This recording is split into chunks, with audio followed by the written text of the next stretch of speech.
Well, hello everyone. I want you to have your Bibles open to Matthew chapter 24. We'll be covering verses 1 through 22. I want to thank you for your perseverance. It seems like it's taking us a long time to cover the, the book of Matthew, but I do not want to make these videos too long. People think that they see here in Matthew chapter 24 signs pointing to the immediate coming of Jesus Christ. When you see these things, you know that the end, that is the end of this world, that it is very near. In fact, if Jehovah's Witnesses are invited into your home, they're probably going to bring up the wars, the earthquakes, or the famine that's in the news, and saying that from these we know that Jesus Christ is coming very soon. People also think that the Great Tribulation doctrine is here in this part of Matthew chapter 24.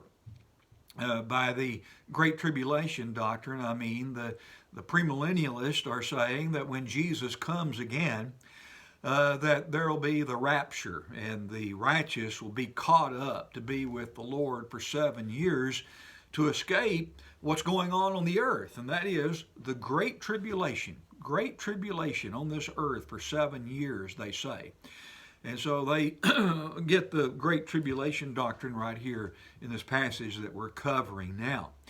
Verse 34 is a key verse in showing that Jesus is not referring to the final coming in the first several verses of this chapter. Matthew 24, verse 34, Jesus said, "Surely I say to you, this generation will by no means pass away till all these things take place." All these things that Jesus has spoken of up to this point, up to verse 34. He said, this generation that I'm talking to right now, and he was speaking 2,000 years ago, this generation will not pass away until all these things occur.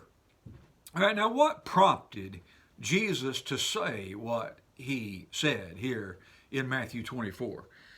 Well, verses 1 through 3, Matthew 24, 1 through 3, then Jesus went out and departed from the temple, and his disciples came up to show him the buildings of the temple. And Jesus said to them, "Do you not see all these things? Assuredly I say to you, not one stone shall be left here upon another that shall not be thrown down." Now as he sat on the Mount of Olives, the disciples came to him privately, saying, "Tell us, when will these things be? And what will be the sign of your coming and of the end of the age?" As we close Matthew chapter 23, we looked at the fact that Jesus mourned over Jerusalem because of the coming judgment coming upon that city. Matthew 23, 37 and 38, "O Jerusalem, Jerusalem, the one who kills the prophets and stones those who are sent to her. How often I wanted to gather your children together, as a hen gathers her chicks under her wings, but you were not willing. See, your house is left to you desolate." And so he's talking about the temple, and that the glory of God had left the temple because those Jews had abandoned God. And so here you have the questions posed by the disciples in verse 3. Tell us, when will these things be? But what's he been talking about? When will these things be? And what will be the sign of your coming and of the end of the age? Now, they were primarily interested in the destruction of Jerusalem and of the temple. In Mark 13, verses 1 through 4, here's Mark's account of this. Mark 13, 1 through 4, "Then as he went out of the temple, one of his disciples said to him, 'Teacher, see what manner of stones and what buildings are here.' And Jesus answered and said to him, 'Do you see these great buildings? Not one stone shall be left upon another that shall not be thrown down. Now, as he sat on the Mount of Olives opposite the temple, Peter, James, John, and Andrew asked him privately. Now, here you have specifically mentioned the names of the apostles who asked him the questions: Peter, James, John, and Andrew. What did they ask? Verse 4: Tell us, when will these things be? And what will be the sign when all these things will be fulfilled? Now, it's obvious in Mark's account that the primary thing under consideration was the destruction of the temple and of Jerusalem. Now, maybe those disciples thought that when such a thing as that happened, that this would be the end of the whole world. But one thing is certain: Jesus addressed the question concerning the destruction of Jerusalem. We know that for certain. Now, he goes on beginning in verse 4, and he speaks of things that would happen before this destruction of the temple and of Jerusalem. In Matthew 24, 4 and 5, he speaks of the coming of false Christ. That would happen before this destruction. And Jesus, Matthew 24, 4 and 5, Jesus answered and said to them, Take heed that no one deceives you. For many will come in my name, saying, I am the Christ, and will deceive many. Josephus, the Jewish historian who lived during the time of the destruction of Jerusalem in AD 70, he wrote that near the time of Jerusalem's destruction, that many false messiahs appeared. 1 John chapter 4, verse 1, John said, Beloved, believe not every spirit, but test the spirits, whether they are of God, because many false prophets will come into the world. And among those false prophets would be those claiming to be the Christ. And then another thing he said that would happen before the destruction of Jerusalem would be the turmoil in the Roman Empire. Look at Matthew 24, 6 through 8. And you will hear of wars and rumors of wars. See that you are not troubled, for all these things must come to pass, but the end is not yet. For nation will rise against nation, kingdom against kingdom, and there will be famines, pestilences, and earthquakes in various places. All these are the beginning of sorrows. Roman provinces warred with each other in the first century and leading up to AD 70 and the destruction of Jerusalem. There were famines at that time. In Acts chapter 11, verse 28, we read that there was a prophet named Agabus who stood up and showed by the Spirit that there would be a great famine throughout all the world, which came to pass in the days of Claudius Caesar. We know that there were earthquakes during that time. Several cities of Asia Minor were destroyed. All kinds of turmoil in the Roman Empire leading up to AD 70. And yet these are the supposed signs of the times that people point to even now and say that it's because these things are going on in the world now that we know that the final coming of Jesus is near. Folks, he was talking about the things leading up to AD 70 and the destruction of Jerusalem. Another thing he said that would lead up to that would be that the disciples would be hated by all nations for Christ's sake. You read Matthew 24, 9 and 10, and then they will deliver you up to tribulation and kill you. And you will be hated by all nations for my name's sake. And then many will be offended, will betray one another, and will hate one another. James was one of the four apostles who asked the questions of Matthew 24, verse 3. Again, we're told that in Mark's account in Mark 13. Peter, James, John, and Andrew.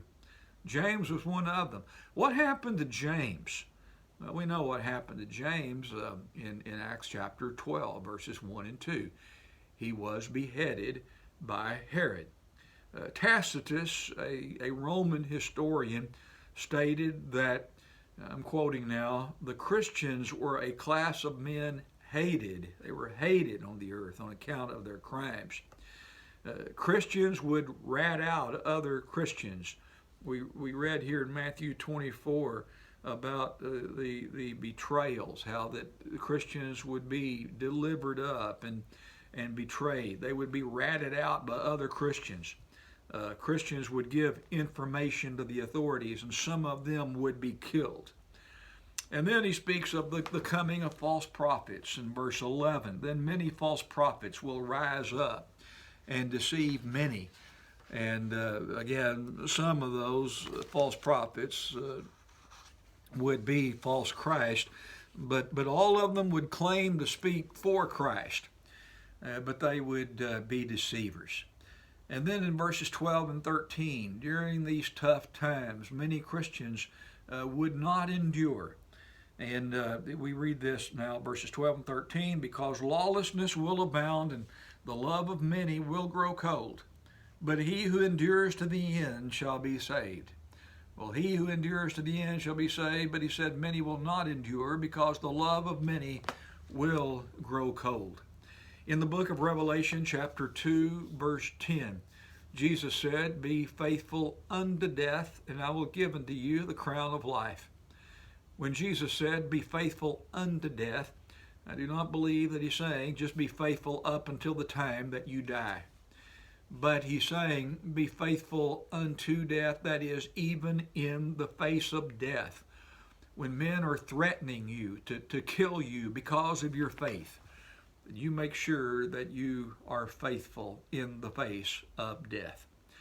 And then another thing that he mentioned that would happen before the end of the time, that is the destruction of Jerusalem, would be that the gospel would be preached in all the world. Now that throws some for a loop. They say, well, the gospel had not been preached into all the world by AD 70, not by that early date. And so therefore he must be talking about the end of the world as we know it, the final coming of Jesus Christ.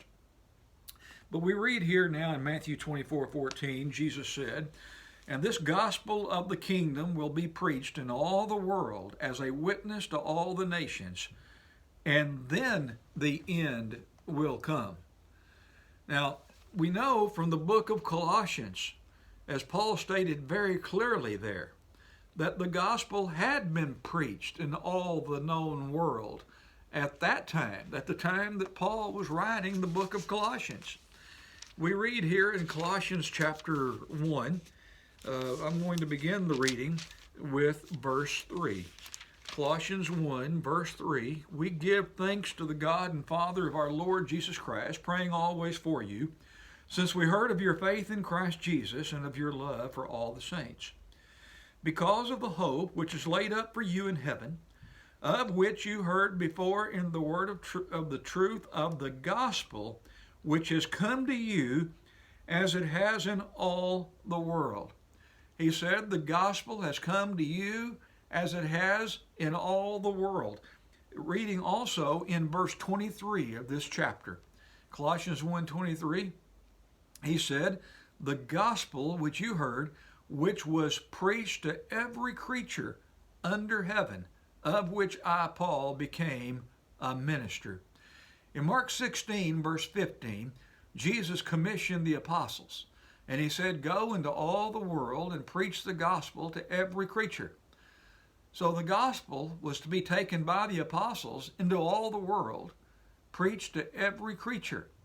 And the book of Colossians chapter 1 says that at the time of that writing, that the gospel had been preached in all the world and unto every creature.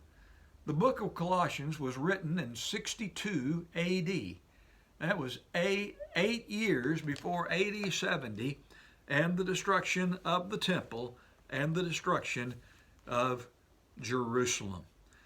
So then he said in Matthew 24, after the gospel had been preached in all the world, are you back with me in Matthew 24 and verse 14? He said the gospel of the kingdom would be preached in all the world as a witness to all the nations. And then he said, and then the end will come. But the end of what? The end will come, but the end of what? Well, the end of the Jewish state. and punishment coming on the Jews, and the God abandoning the temple in Jerusalem, punishment coming because of the rejection of Jesus Christ. Now, beginning in Matthew 24 and verse 15, it is very clear that Jesus is speaking of local events in Jerusalem, not worldwide events. Now, the final coming of Jesus that we're looking for today, we're looking for the final coming of Jesus. Jesus coming again. That's not going to be a local event, but everybody in the world is going to know about it. It's going to affect everybody in the whole wide world. But he's not talking about things like that here in this part of Matthew chapter 24. And it's very clear, beginning in verse 15, that he's speaking of local events in Jerusalem, and not a great tribulation that would affect the entire world at the final coming of Jesus Christ. The definite sign of Jesus coming in the destruction of Jerusalem would be what he calls here in verse 15, the abomination of desolation. Now, you recall in verse 3 of Matthew 24, they said, "Tell us, when will these things be? What will be the sign of your coming?" What will be the sign? Well, there would be one definite sign of Jesus coming in the destruction of Jerusalem, the abomination of desolation. You read with me now in Matthew 24, verse 15. "Therefore, when you see the abomination of desolation spoken of by Daniel the prophet, standing in the holy place," whoever reads, let them understand, "then let those who are in Judea flee to the mountains." In the Old Testament, the word abomination frequently referred to the use of things that were sacrilegious, idolatrous. They were pagan in nature. And they were detestable to God. They were an abomination, detestable to God. Now, I'm not going to go to these passages in the Old Testament, but I'll just cite them if you want to write them down. Times when abomination, the word abomination, is used this way. 1 Kings chapter 11, verse 7. 2 Kings 23, verse 13. Jeremiah 13, verse 27. And Ezekiel chapter 5, verse 11. Again, that's 1 Kings 11, 7. 2 Kings 23, 13. Jeremiah 13, 27. Ezekiel 5, verse 11. Now, in Matthew 24, 15, when Jesus refers to the abomination of desolation spoken of by Daniel the prophet, he is referring to Daniel 9, verse 27, and Daniel 12, verse 11. Now, from 66 to 70 AD, for about 3.5 years, these pagan Roman armies surrounded Jerusalem and besieged it. They were led by the Roman general Titus. Flavius Josephus wrote that when the Romans finally broke into the city, they brought their ensigns, that is their Roman emblems, to the temple and set them over against its eastern gate, and there did they offer sacrifice to them. The temple was polluted with these idolatries, these pagan abominations, and it was then made desolate by destruction. And so he speaks here of the abomination of desolation. And I want us to go to Luke's account of this. Luke's account of the destruction of Jerusalem, Luke 20, verses 20 and 21. Luke 21. Luke chapter 21, verses 20 and 21. Jesus said here, "But when you see Jerusalem surrounded by armies, then know that its desolation is near. Then let those who are in Judea flee to the mountains."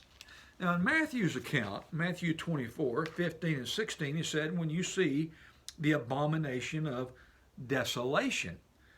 Then verse 16, then let those who are in Judea flee to the mountains. When do they flee to the mountains? When they see the abomination of desolation. In Luke's account, he said, when you see Jerusalem surrounded by armies, notice desolation is near, then let those who are in Judea flee to the mountains. When were they to flee to the mountains? When they saw Jerusalem surrounded by armies. So the abomination of desolation that is spoken of in Matthew's account, Matthew 24:15, that is Jerusalem surrounded by these heathen armies, the Roman armies.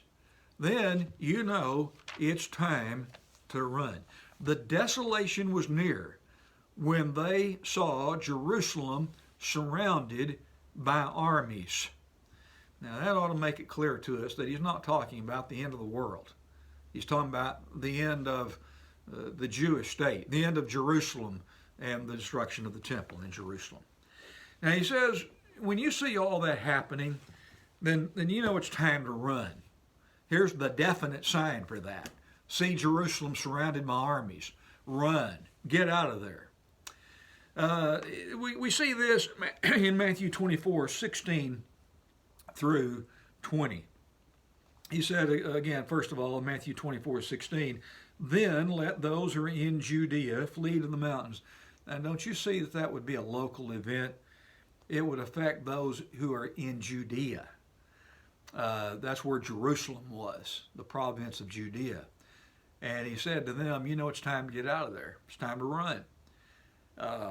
He's not talking about a universal happening. He's not saying here's something that will affect people in the whole wide world, but it would affect those in Judea. Let those who are in Judea flee to the mountains. And then in verses 17 through 20, let him who is on the housetop not go down to take anything out of his house, and let him who is in the field not go back to get his clothes. He said, never mind your stuff, your personal belongings. You see the Roman army is there, then get out of there. Don't go back to get your suitcase packed with clothes. Just leave. And then he said in verse 19, but woe to those who are pregnant and to those who are nursing babies in those days. Why? Because travel would be hindered. If you're pregnant in those days, that's going to hinder your flight. If you would be, as a mother, nursing your baby in those days, that would hinder your flight. And then he said in verse 20, and pray that your flight may not be in the winter or on the Sabbath. He said, pray for good weather so that you can run. And then he said, also pray that your flight will not be on the Sabbath. From the law of Moses, we're told in the Old Testament that the city of Jerusalem, the gates would be locked on the Sabbath. Well, obviously, that would hinder their flight. Now, you see, none of that makes sense if it is applied to the final coming of Jesus. But it makes sense if they were talking about fleeing the Roman destruction, fleeing the Roman armies in the first century. All right, now he speaks of the great tribulation in verses 20 and 21. For then there will be great tribulation, such as has not been since the beginning of the world until this time. No, nor ever shall be. He said there's never been anything like it, nor shall there ever be. And unless those days were shortened, no flesh would be saved. But for the elect's sake, those days will be shortened. Well, when did this occur? When did the Great Tribulation happen? Well, it's important to keep this in the context.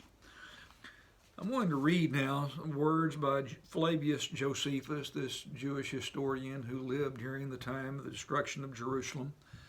And this is from Volume 1, page 5, Preface to Wars.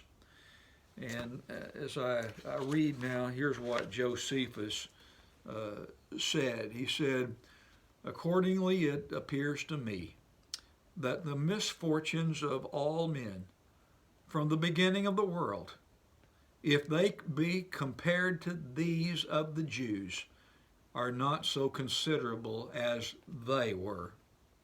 Now, that's what Jesus had already predicted would happen in Matthew 24 and verse 21. The great tribulation that would happen, that nothing in human history could ever compare to it. And Josephus is writing after the event, and he says that's the way it was. Nothing else could be compared to it. And this was the entire 3.5 years of suffering, hunger, and bloodshed which took place in those last years before Jerusalem was destroyed.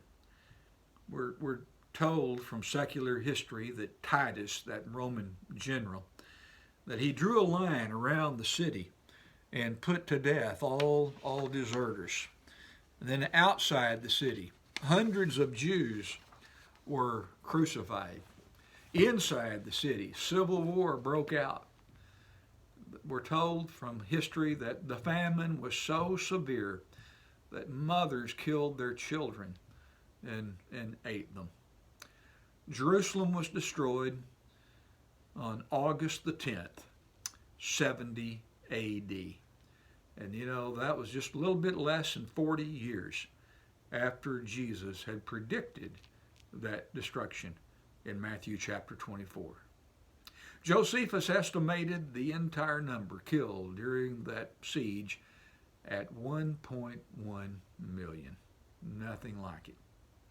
So again, in Matthew 24, verse 22, he said, unless those days were shortened, no flesh would be saved.